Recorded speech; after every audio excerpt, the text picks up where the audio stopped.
This is absolutely Essendon. It is, we are on the precipice. We are poised at the start of another season, although really it has started, even though it was called Round Zero.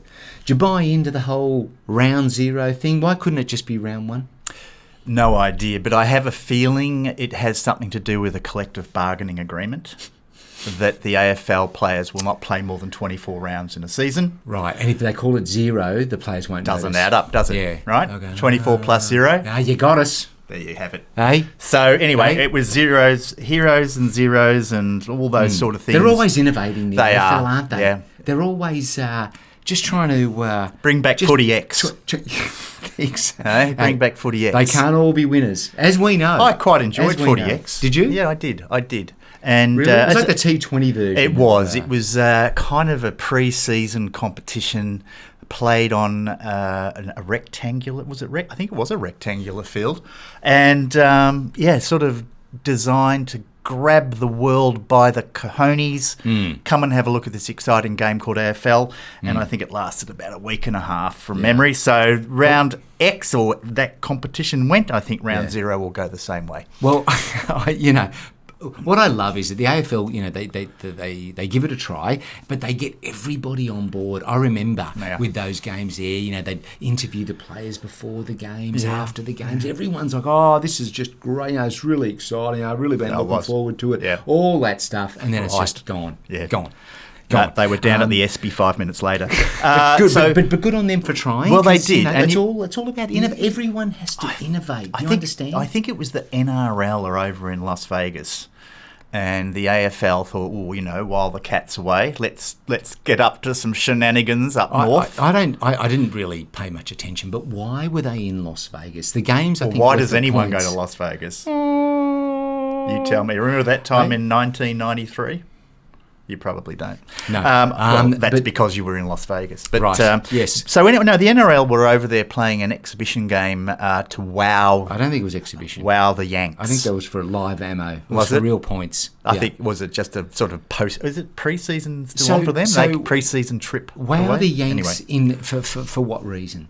Because, the game has such huge potential north of the Mason-Dixon line, and the NRL are of the firm belief that they can dislodge the NFL and become America's favourite pastime. Exactly. Yeah, they've got the NBA, they've got their games. Are they deluded or what? They've got those for the next 100 years. That was like us playing games in China a couple of years ago in Shanghai. It just sounded like a junket to me. Yeah, Let's just go. It's a good reason. True. Head over there. Yep. We're promoting the game.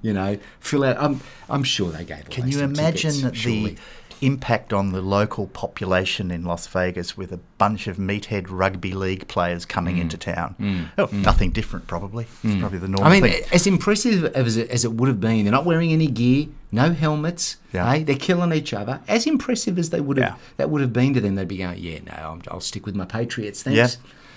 Hey, stick with the Bucks. Go you 49ers. Yes. So anyway, the round zero has come and gone. It has. And it is confusing mathematicians around the world. Right. But we did have 4 pretty interesting games that were played over the weekend, including... Interstate. They were all up north, north of the Murray, so you know that's a no-go zone for me. Right. And a couple of games up in sunny Queensland. And a couple of games in quite sunny New South Wales. And interesting results, I think you'd have to agree. Yes, I do agree. Yep. Did they not call it round one because they just don't want to upset the Victorians? Are we still going over that? Hey, is that what? No, because I'm just thinking, why? Why? Just make it round one. Well, I don't understand. It's sort of quirky. Anyway. It's quirky. Yes. Okay. It's why did we call ourselves absolutely Essendon and not everything Essendon, for example? Yes. Yeah. Apart from copyright issues. Yes. Okay, all right. No, you're right. There were some very interesting games. I think if I could just quickly jump in one last thing on round zero, and we'll come to the games themselves. But isn't it a little unfair on the sides that now play their first game against a team that's already had a game under its belt? Yeah. Isn't that a little unfair? I would have thought so. I mean, some of these sides will be blowing out the cobwebs, and in comes a fired up Gold Coast. That's right. That's not that scary, really, is it? Yeah. Well, no, they were not too bad. That's the whole point. Do you want to talk about that? Well, I mean, look, I watched most of the games, and you had a pretty good game with Brisbane against Carlton. They got the jump on them. The Blues came back. Pretty good standard game, I thought. Yeah. Then you had GWS take care of Collingwood. We'll get on to Collingwood and what their fortunes may be for this season. There's a lot of pundits just saying it'll be back to back. Well, for them, and we have a huge following of Collingwood supporters, so they'll be interested in our views. There's 3 or 4 of them for sure. Yep. Yeah.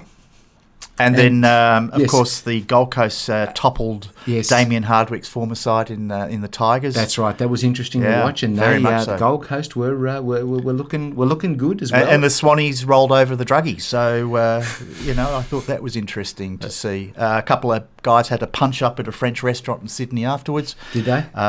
Just fancy. Normal business as usual for the Demons. Yes. Yes, we face the Swans in a couple of weeks' time. We do. But yes, watching those games, some may have been more interesting than others, but they were pretty decent standards, and it just of course I was comparing to our beloved Bombers and just thinking, where do we fit in there? Yeah, we don't.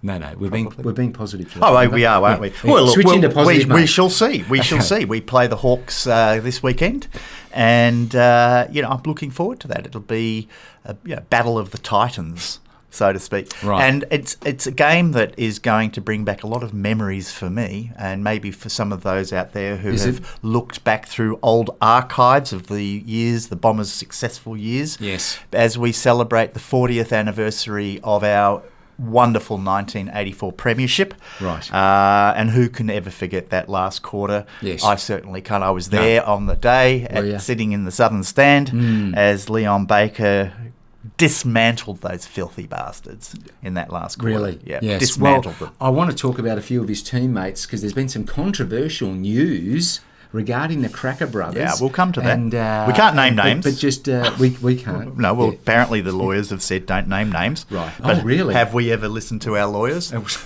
We've survived 23 defamation suits in the last 12 months, so I think we can continue on. All right, we'll come back to that. But just interesting that you brought that up. But yes, so you had GWS who took care of the Pies. Yep. Didn't we just say this? Fairly easily in the end. So what do you think that means? Let's cover that. Yes. What do you think that means? Right. I always have a destination. I get that. Never. I get that. You have a rather interesting way of getting to that destination, but here we are nevertheless. Okay. I like a circuitous route. Circuitous it was. That's quite a mouthful. Now, that sounds a bit naughty. Okay, moving on. Collingwood, are they the real deal, or have we been sold the con job of the century with that team? Because let's be honest, they probably shouldn't have even been in the grand final last year, having beaten the very team they beat in round 0 by a matter of points. Round 0, lost to in round 0. And, I think there's a guy in a sort of lime green top that can be blamed for that. Yeah. And that guy in the lime green top didn't turn up for their round 0 game, obviously, because GWS got over the line. So what I'm trying to say is Collingwood were blessed with some very good fortune throughout their 2023 premiership season. Are they the real deal, or have we been conned? Not that I'm worried about losing our 3 Collingwood viewers. Hey, look, I'm sure they've got an opinion. No doubt they have an opinion. But I think, yes, they got the rub of the green on quite a few occasions, no doubt about it. And even in the grand final in the last 42 seconds. But let's not get into that. The fact is that they won a lot of very close games last year. They were down on Anzac Day, came back from 29 points, and whenever they led at 3/4 times, they generally won. But a lot of close games that generally went their way. Now, you can take one view and say they're beautifully coached, they have great team culture, and they just knew how to win. And all these little special drills that they do at the end of training where they practice the last 2 minutes of a game and what to do, that all paid dividends. Or a statistician would look at that and go, you know what, everything eventually reverts to the mean. That your luck will generally run out, and that's probably going to happen this year. You can take either one of those views. Well, I'm going to take the latter and say that their luck will run out this year. I do not see Collingwood being a back-to-back premier.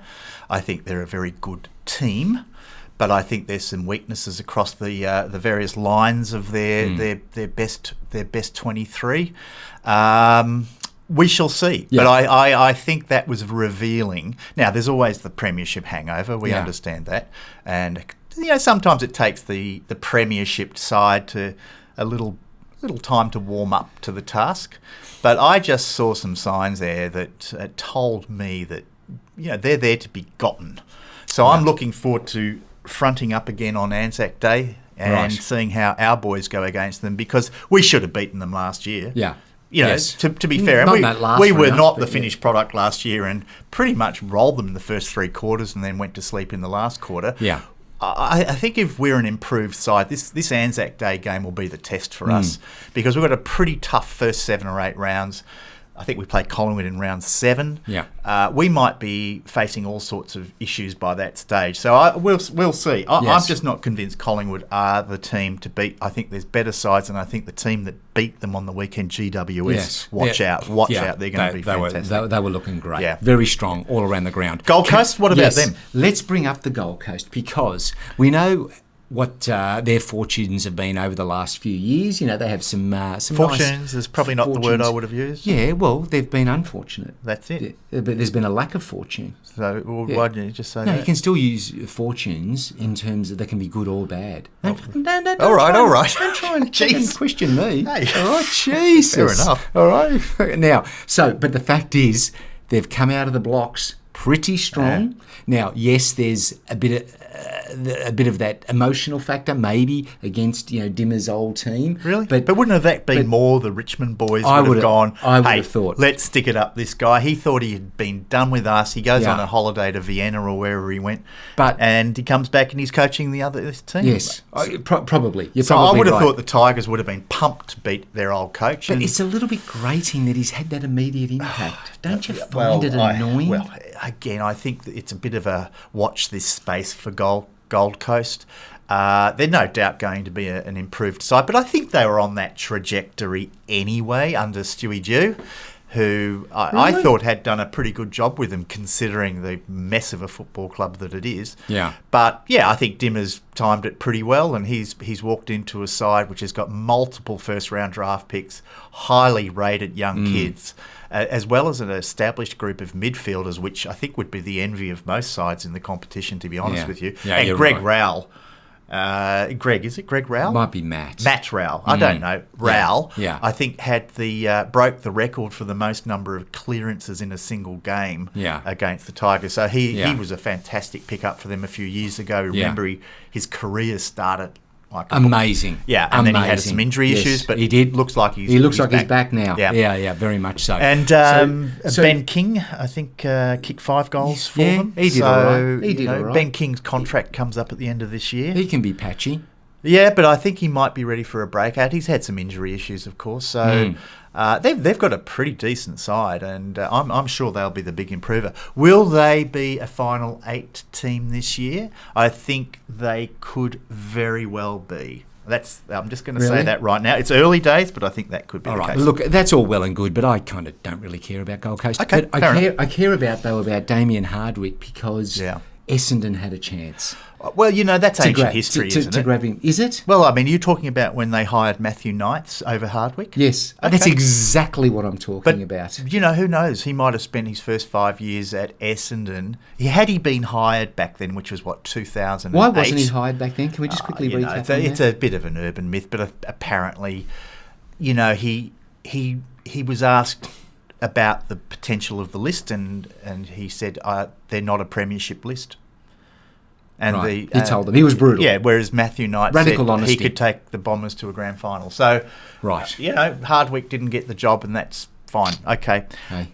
But he did spend 5 or 6 years at Richmond floundering. Yeah. So he might have been like that with Essendon and never have seen the opportunity that he eventually fulfilled at Richmond. So, look, good luck to him. I'm sure he will make an impact. He obviously knows how to win premierships, and I think Gold Coast will be the beneficiary. Maybe we could have had a swing at him in this latest round of, when we interviewed Brad Scott. Did anyone say, hey, perhaps, Dimmer, he's been at Richmond for a while, he might be ready to sort of lure out of the club. Do you think they did? Maybe. I don't think they did. No. I don't think they did. And they missed their man by about 6 or 7 months because it wasn't long after they appointed Brad Scott that, of course, Damien Hardwick handed in his resignation from Richmond. So, Then we had a couple other games. Right. We did. Well, you had Sydney beat Melbourne. And they did. Made a bit of a statement, I thought, the Swans. I thought so. Melbourne, they did get their premiership a couple of years ago, but a lot of people are saying, what a great list. They really should be squeezing more out of this team. So they're going to be under the pump this year, I think, the D's, even though they're recent premiers. I think they're going to have some issues. Are you talking about a stomach pump by any means? Under the pump? Are you trying to bring back in drug references, are you? I'm just saying, You're just happy that it's not us being referred to as druggies, as long as it's someone else. Well, for that. Who else? What else was there? And then the Brisbane Lions blew a 7-goal lead or whatever it is to allow those bloody Carlton in to win, and now Carlton think they're on their way to a flag. So there's two teams that are going to be pretty strong, I think, this year. Well, credit to Carlton. Again, I mean, Brisbane Lions in Brisbane, I think they've only lost 2 games there in the last 6 seasons or something. So I think they're going to be so the Blues Blues to be reckoned with as well. But I don't know, was it them or was it Brisbane just taking their foot off the gas? I'm not quite sure what happened in that game. I don't know. It's a hard place to Gabba to come back, but they were down and out, and they did. Very annoying. I'm not sold on Carlton, by the way. Right? No, I think they can run very hot or very cold. So let's see how they go. But that's it. The first 4 games of the season out of the way. Right. And I think there's a lot to look forward to now going into round 1. There is. Round 0 plus 1 or whatever. And of course, we come up against the mighty Fighting Hawks, and we do. I don't think it's an automatic W like some people are suggesting that it is. Well, I'll tell you if it isn't. If we don't win this game, I think there's going to be some noise out there in the internet world. Really? Amongst Essendon supporters. But they've had the same photos pre-season of topless guys with a lot of muscles and a lot of sinew. Jack Ginnivan looking pretty ripped, if you ask me. And really? Massimo D'Ambrosio is apparently now the second coming of Jesus over there at Hawthorn. So he'll be nailing those left foot kicks through the centre of the ground from the back pocket. That could be a heartbreaker. And just bang forward. Now, they're missing some players. They've got a couple of guys out. Apparently. But I think we might be under a little bit of pressure. I heard Darcy Parish has tweaked a hammy. So we may not see Darce. What's the wash-up of that Ridley quad? Ridley, I think he's probably not going to be seen until round 4 at the earliest. So that's what they're saying. It'll be round 7. He's dead. Anzac Day. Day, I reckon, at the earliest. Love you, let's Jordan. hope. We should have a permanent camera on that quad. Yeah, just keeping an eye on it. Quad cam. It's so important. We need him in that squad. Yeah, he's an incredibly important player. At the risk of working with understatements. And of course, the whole point of getting Ben Mackay into the side was to free up Jordan Ridley so he could be more of that rebounding intercept type defender. Yeah, we won't see that now. Yes. Yeah. So into the side will probably come. Look, I think it could go one of 2 ways. I think it could be Laverde or Cox to fill that third tall position. I'm hoping it's Cox, to be honest with you, because I'd like to see Cox slide into the side one more time. Not from the side. How do you continue to amuse yourself? I don't know what you're talking about. Within your I really have no idea what you're saying. How does that still amuse you? He's grown very stuck big. In the 80s, that Cox is as big as I've ever seen him, and he's put on a little bit of weight. His biceps are around 4.5 inches now, which is great. Everyone gives him a hard time about his lack of bicep development. You look at Ridley, who we were just talking about. He hasn't exactly really bulked up, and our team is nothing without him. Yeah. So all this talk, really, I mean, you're just busting balls. It's what he does with those spaghetti limbs, right? Right. But no, Coxie showed a bit of promise in the game against Geelong, and please, football gods, make him the player we thought he would be. Yeah, I know. Please. You know what you're doing there. I know. It's Laverde. I know. It's Laverde all day. But I appreciate what you're trying to do, and you're trying to be supportive and building up the younger guys, and it's commendable. But the season is going to be a real. I think it's going to be a pivotal season for this football team because I'm not sure we're going to necessarily make finals or even win a final. Yeah. We could. Speaking of that. But just if I just quickly make my point. I was working on a transition. You can still just hold that because it's coming. I just want to say, for a lot of our team, Harrison Jones, Nick Cox, Archie Perkins, and there's a couple of others. This is it, guys. This is the make or break season. You're either going to be AFL stars or you're going to be playing for Williamstown or, down at Sandringham or somewhere. So, right. Really important year for these kids transitioning. It's nice down by the water down there in Sandringham. Yeah, nice little breeze coming off. It's a beautiful. It's just good for the lungs. Oh, fantastic. You don't get all that special pollution up there at the hangar. Yeah. That's probably what's killing it. The jet fuel and exactly. aviation. Have we done your transition yet? No. I've let it go. Oh, all right. So a transition is like trying to, when a motorbike guy has to jump over a moving train, you only have that moment. What happens if you miss the moment? Yeah, you just crash into the train. Okay, that seems to have happened. All right. No, but I just want to, we touched on it at the start. But could I just say one more thing? Or are you still transitioning? Hey, I thought we were talking... that was my second one that I was working on. We're trying to talk about the Hawthorn-Essendon game as a preview. Yes. And I just wanted to say that before the game, there will be a parade of champions. Will they? They will be parading the bulk of the 1984 premiership team will be at the ground, and I guess they're going to go around in cars or do whatever they do. Right. Sans a couple, and very sadly, Nobby Clark and Merv Neagle won't be there. Bless them. Yeah. The two wonderful footballers for Essendon, and sadly no longer with us. I understand that I think Mark Harvey is attending a wedding, and Leon Baker is somewhere in Australia in a panel van surfing. So we won't see the great Leon Baker. The coolest guy in the world. And a great changed the history of this club. Well, one of the reasons we won that day. Yeah. But other than that, I believe most of the guys will be there. And the tip from from Mark Harvey, in fact, he said he was asked who will be the last one to leave at the drinks later that night, and he said Paul van der Haar or Daisy Williams. So two of the absolute legends of our football club. Yes. And they were also very good footballers too. Yeah. So, but for drinking and boozing and smoking, those boys... Didn't Daisy Williams, he loved the gaspers at three-quarter time. I'm hoping Billy Duckworth will be back over from the West. And will he be there? Yeah, apparently he will. Well, his name's been mentioned. So that's a good segue into... Finally. into the story that's just breaking, which is alarming to say the least, and we need to treat this with a little care and not be too irreverent. And I'm a little it. cynical about the timing of it, just as the football season starts. Perfect timing to whoever is representing the Cracker Boys. If I was a lawyer advising, I'd be saying, well, let's for choose maximum a time. Exposure. Let's choose a time where we'll have some impact. Boston Legal. James Spader and William Shatner. I don't think so. William Burr from Ironside. That's an oldie, if you know that one. You're doing well. That's a 60-year reference. That is probably more than 60. Right. But now let's talk about this in all seriousness, because I mean these are very disturbing allegations, and I'm going to try and handle this with a great deal of care. Are we going to explain what the allegations are? Right. Well, I'll let you do that. No, I don't want to. I don't want to touch it. So Jimmy and Phil Cracker, who most of you I'm sure remember, were fantastic footballers for not only North Melbourne, for the Claremont Football Club, and I'm very familiar with the Claremont Football Club.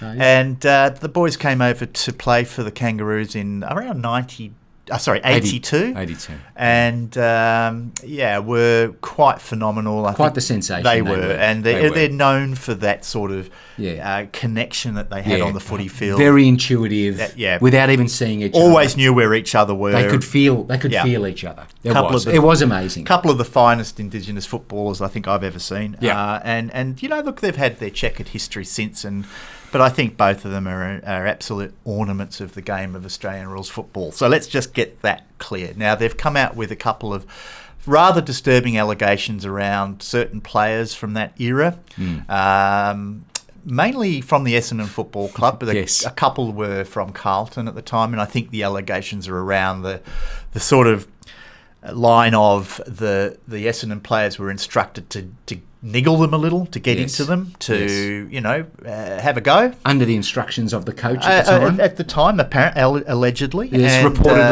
reportedly, and they've now decided 40 years on that it's time to bring this one back up. And look, and they're taking it's a legal action. They're not just mentioning it. So the Essendon Football Club has come out and with an official statement, of course, defending Kevin Sheedy, who was, of course, the coach at the time. And I think it goes without saying that if you're going to have a crack at anyone, Sheedy's probably the last person that you would do it. But there may be some substance in their allegations. We certainly don't know. But I will say this, having played football around that time in that era and having played with and against a lot of Indigenous players, I'm going to just say it, everyone was doing that. Everybody was doing that. And I'm not saying it's right. I'm certainly not condoning it, but it was the norm. And that's why we've had change. That's why we had Michael Long pushing the issue when he was racially vilified by Damien Monkhurst. Yeah. And, the world is a different place today than what it was back in the early 80s. 40 years ago. And the early 80s was not a nice place to be if you were a coloured footballer, if you were a person of, an Indigenous footballer. It was different ugly. in lots of ways. It was very ugly, but it was kind of the norm. Sadly, it was kind of the norm. And I'll just say this.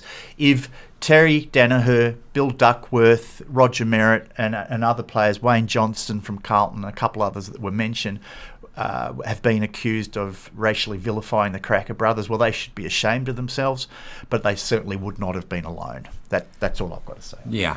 I think it's like many things now that just get looked back through it's hard when you look back through the lens of today at actions that you took 30, 20, 40 years ago. I don't know about you, but I used to love just patting my PA on the bottom as she walked past back in the early 80s. I never saw you do that once, mate. You were just so... I thought about it many times. Yeah, I know you did. But you're right. I mean... A little pat on the bottom, you think as back Sean Connery would say. Company Christmas parties that I attended in the early 90s. They were wild. My God. That was like the Playboy Mansion. It was a free-for-all. It was. It really was. Now, nowadays, you'd be hauled into the people and culture. You'd be hauled into jail. Knowing what you got up to. But it was a different world. It was. But isn't that the thing that, there was a time when, I'm not trying to be smart when I say this, but there was a time when there was slavery.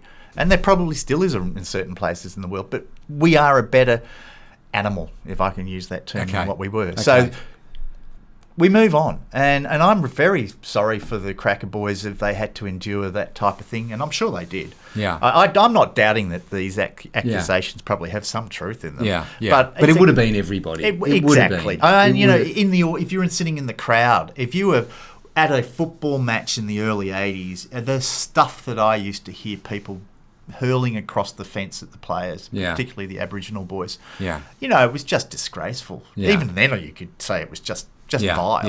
Yeah. We do not accept that anymore. And I'm sure, everybody with a sense of decency would support that. So let's see what happens. But I think it's a terrible blight on some great men. Yeah. But why they're being singled out, I don't know. But the really interesting thing is that they've drilled down on one particular game and one particular incident, which was the 1982 elimination final. I think it was Essendon versus the Kangaroos. Yeah. And but they won. So the Roos, they did. Well, if that was the game, for sure. It didn't even help. No. That's maybe we would have got beaten by a lot more. Possibly. But I don't know whether the Crackers were best on the ground that day or not. Yeah, I don't. But, they were certainly, they would have ripped us apart in a few games, and they were incredible footballers. So, all right, well, before we wrap up, are there any other global issues that we need to cover? What, politics? Or, just anything Ukraine, Russia? No, not really. Not really. There? No, I'm not. Nothing that I can think of that our audience would be even remotely interested in. No, I don't think our audience is really tuned into world politics. But you don't think so?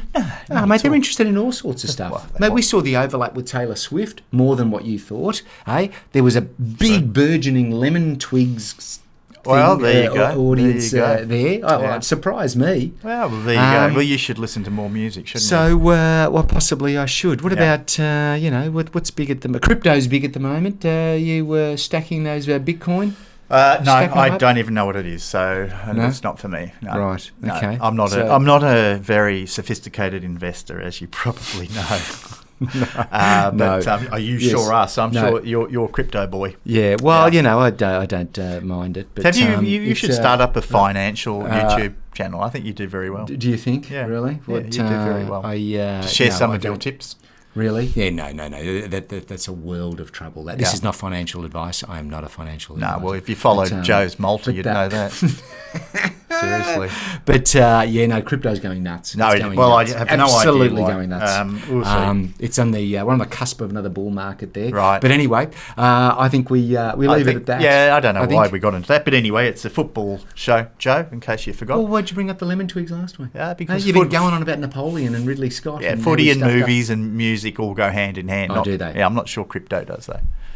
I'm just saying. I mean, if you can come up with an argument, otherwise, please give us your tips. Give crypto tips in the comments, please. Okay. Any altcoins that you like? I'm all ears. You might want to go to Google to find out what it means, but anyway, we'll see. All right. Okay. Look, I think we can. It's all about the blockchain, mate. Let's look forward to the weekend, guys. Let's go, Dons. Here we go. 2024. Okay. Yes.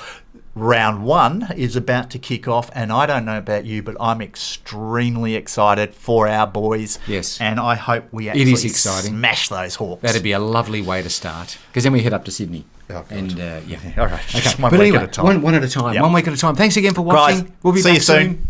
Thank you. Loving your work. Bye-bye. Bye-bye now. Cue the music.